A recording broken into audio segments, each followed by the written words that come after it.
Now, step carefully into the woods. You never know what you might find. Olga Matthew here to scare us gently with a salutary tale of Diana and Actaeon, a ripping yarn in more ways than one. But first, the tale of the flaming Firebird, and that is Olga Jegunova, who's a pianist, and Matthew Crampton, who's the storyteller. Very nice to have you both here. Hello. I gather you had a very odd genesis and collision, the first meeting. Well, we met at a party.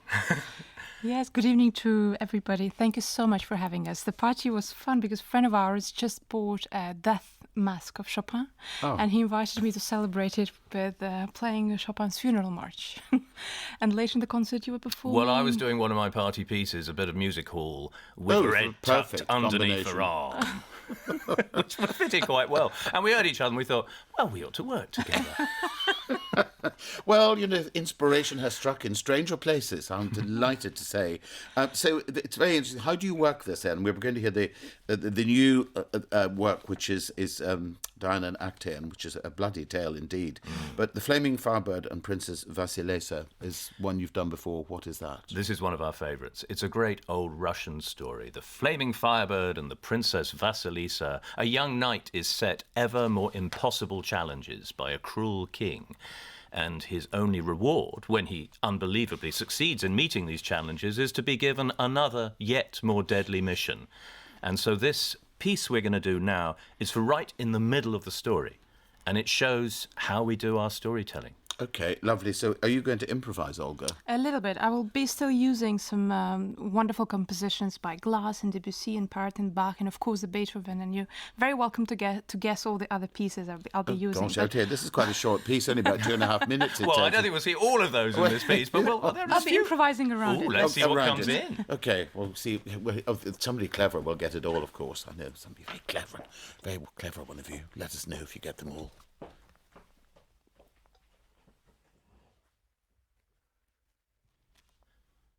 He returns to the castle. He mounts the steps. He enters the chamber. The courtiers stare. The young man is carrying the great flaming Firebird over his shoulder. He sees the king. The king sees the bird. The king's eyes are as wide as dinner plates. He lays the golden Firebird before the king, and the king looks happy. And the knight is happy. He thinks, now, maybe, I am free. But he fails to see that the king's expression has changed. And the king says, anyone bold enough to bring me the Firebird will surely be bold enough to bring me the bride I desire. I desire the Princess Vasilisa. She lives in the land of never, at the edge of the world. And if you fail to bring her to me, then by the great sword in my hand shall the space between your chin and your chest be made wider, much wider.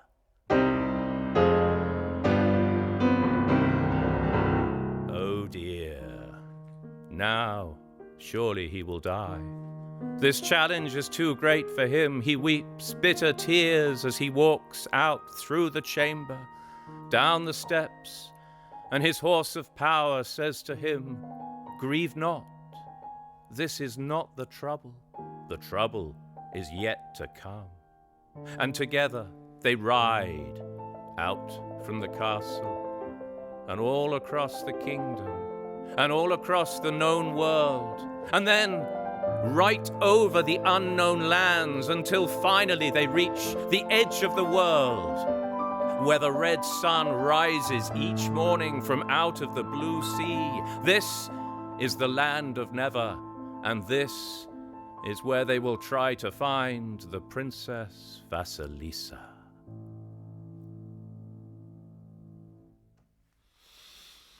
We've all got our own ideas about where the land of never is. Thank you very much indeed for bringing that mythological one. Olga and Matthew, The Flaming Firebird. Well, it's all part of nature unwrapped at King's Place. So what's the connection? Is it the woodland? Is it the forest? Is it the darkness?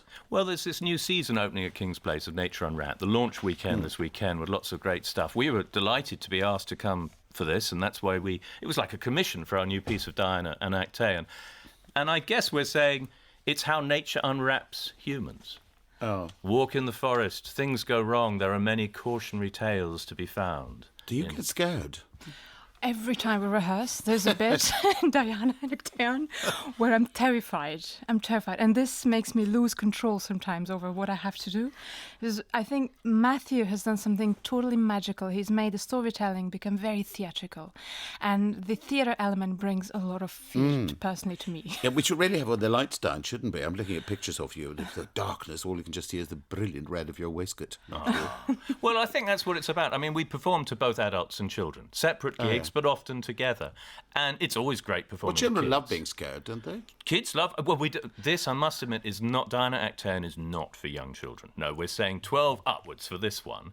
But what we find with the storytelling, because, not everything we do is scary. Most of it is just old-fashioned storytelling.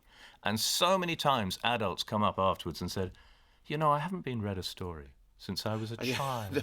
And we all love it. They do. People do. I think storytelling is such a magical thing for all of us. And I think it's also great for children and adults because it brings a sparkle to our eyes. And if you tell a kid, this is good and this is bad, he couldn't care less. But if you tell the same thing through the story, he immediately resonates with that because it triggers his imagination, his world of the fantasy, and remembers it forever.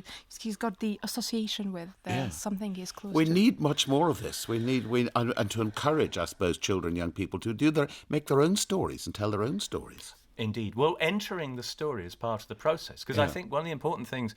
I'm obsessed with storytelling as an act where the story is minted afresh each time. Yeah. If you're reading a script, it's one thing. But the moment that you tell a story afresh, you draw on some energy in the room and the people and what mood you're in that day. It's tricky for Olga, but it's exciting for Olga because sometimes I do go off in slightly different directions, but I try always to come back to the same places. We'll chastise him. Actually, we'll set the hounds on him. Actually, if he's not careful. Well, Diana Actaeon, of course, is very bloody. We know down there the huntress and bathing, and Actaeon comes upon her. I mean, he didn't do it on purpose, as far as we know. And she's so enraged, she turns him into a stag, and his own hounds then tear him asunder. I know. I've always been obsessed with this story. It's gruesome, but I think it is also a true tragedy. An innocent man spurs the rage of a goddess and then is given unfair judgment and is actually slaughtered by his own loved ones. But is he innocent? Is it unfair?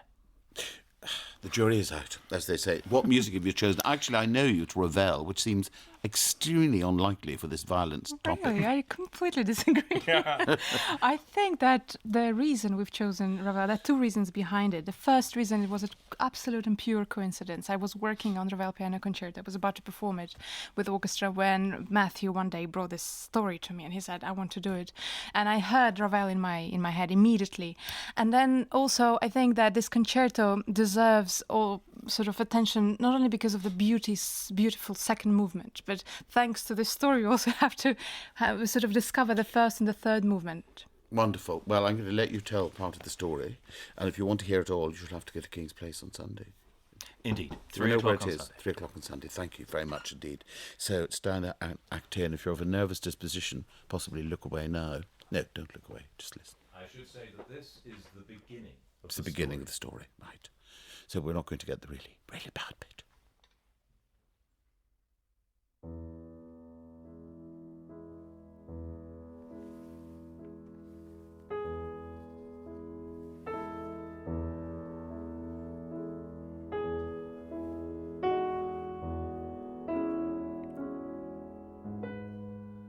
I am walking through a forest.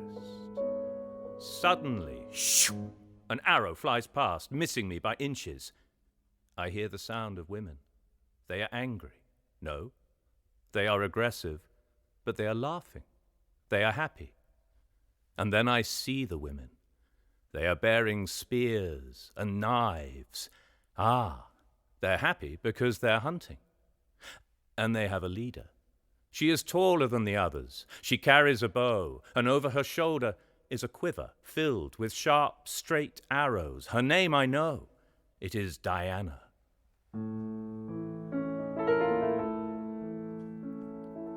Did she see me?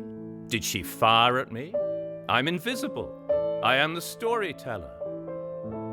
The women walk past. I follow them. They are silent now. They are tracking something. I can see what it is. It is in the distance. It is within range. It is the most beautiful stag.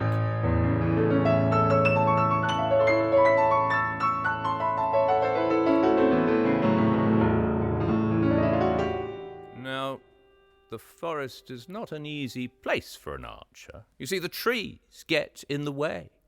But Diana is good. She loads an arrow. She sights the stag along its shaft, and then she lets the arrow fly. It hits home, high on the shoulder. A mortal wound, in time. But the stag bolts, and the women bolt. And I follow them, fast and furious, through the forest. We're all chasing the stag. We're all hunting the stag. And then we find the stag, trapped in a thicket, weakened, wary. Its horns can still maim. It is Diana's job to kill the beast. At this close range, she could easily fire an arrow into its heart, but she does not. Instead, she walks forward with only a knife in her hand, her gaze locked on the sad eyes of the stag. She stands right before it. It is motionless, but staring at her. Slowly, she lifts her left arm and waits. The stag blinks. Instantly, she grabs one of the antlers and with a quick flick, cuts the beast's throat. There is a moment of quiet. And then the hunters rejoice. The dead stag is hung from poles, and delighted, they bear it, the party, away through the forest.